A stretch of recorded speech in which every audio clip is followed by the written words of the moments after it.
Marvel Rivals has two main villains, Doctor Doom and Doctor Doom of 2099. However, wouldn't it be interesting in the future to see new villains take the front hold and be the main villains of this game?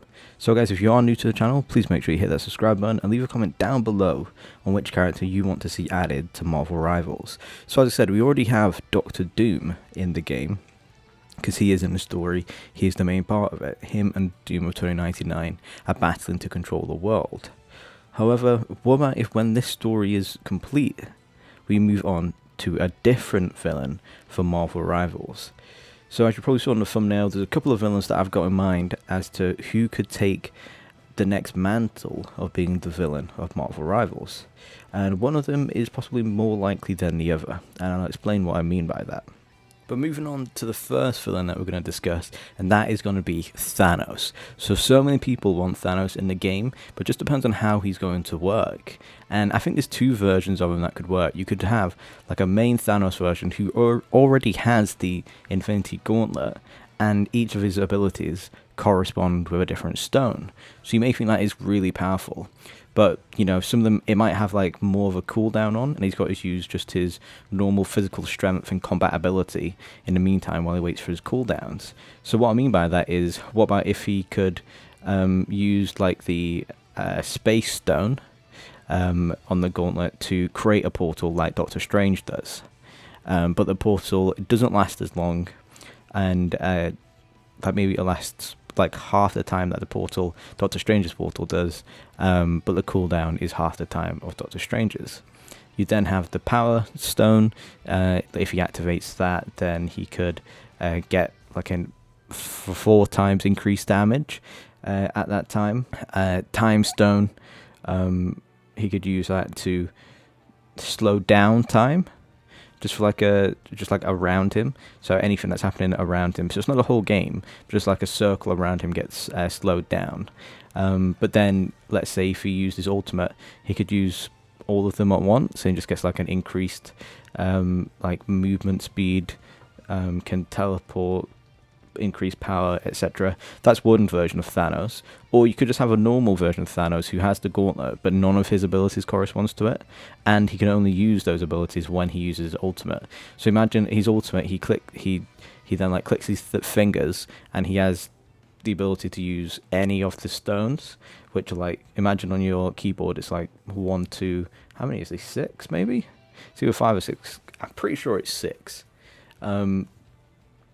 And you know, you can press 2 to time stone, but you can actually rewind the time of the game. So for everyone, it goes back in time by like 2 seconds. The power stone, you got like an incredible amount of power. So if he can only use the gauntlet for his ultimate, all of those abilities that I just mentioned for each stone is just heightened by loads. And I think that Thanos could be a really good like a character for the game, and a big like villain going forward after Doctor Doom, if that would be a possibility. Next up, we have Kang the Conqueror, and I think Kang could definitely be a big bad, like the main villain for Marvel Rivals, and it would work out with the different timelines. It would just work out perfect as like a story for Kang.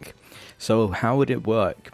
So I think that Kang, obviously he would be like a big bad, be like the overarching person now for the story after Doctor Doom. Let's say Doctor Doom became a playable character.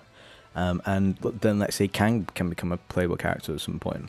So he has his battle armor, which you know, it gives him loads of different abilities: enhanced strength, enhanced durability, an anti-gravity device. He has time travel, and I think his time travel should probably be his ultimate, because that's one of the main things at Kang. He can travel all throughout time, put him in any place. He's seen the beginning of time, end of time. He knows what's going to happen. So imagine if with Kang's ult, you could like do something and you could reverse time by 5 seconds. So if you're going to get your team to do like an ultimate, let's get everyone to use the ultimate now, and you use it, but immediately gets countered by your opponent, then what about if once you know they've got it and they use it, you then reverse time and you think, right, let's not use it then, let's try and like bait it out. I think it would be too powerful if once you use time travel, you and your team got all of their abilities back, but if your opponent used their ultimates, they lost it. I feel like that would be an overpowered ultimate, but I think it would be really fun. So yeah, I think because, you know, Kang's really smart, he's a lot of things that you could possibly give him for like his weapons, and yeah, I just think Kang's got the good storyline that would fit the game, but he also has some abilities that would also make it very interesting. So Kang is another shout for me. Moving on to what I mentioned earlier about one of these characters could fit the game and the story more likely than the others, and that person I was talking about is Knull, god of the symbiotes. And the reason I mentioned Knull is because he's already mentioned in the game. He's mentioned in voice lines, he's mentioned in the story lore, that Knull is there trying to pull some different strings in order to create the most powerful symbiote.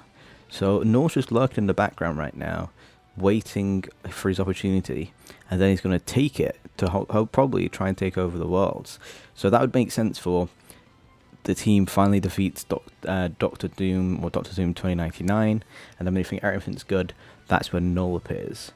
And then that's where the next storyline takes us. And you have Knull, who has, like, you know, he's the creator of the Necrosword that Gore, the God Butcher, used to kill all of those gods. And imagine if he was able to have it, but during the game, his Necrosword gets more powerful the more, like, people died in the game, like his teammates or enemies.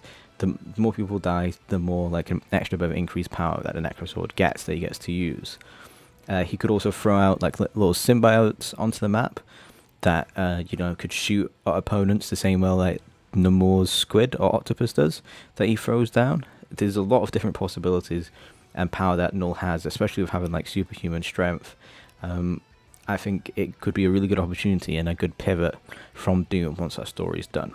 So guys, that's three villains that I think could come to Marvel Rivals. There's loads more villains. If you want me to make a video on future villains for Marvel Rivals, then please leave a comment down below on which villains you're thinking. I think I'll make a separate video maybe on these villains, of like what their abilities could be in more depth. I know I mentioned it briefly there, but just what it could be in, like, more depth and how it would work with cooldowns, etc. But yeah, if you did enjoy the video, please leave a like down below. Please leave a comment, hit that subscribe button, and I'll see you in the next one. Peace.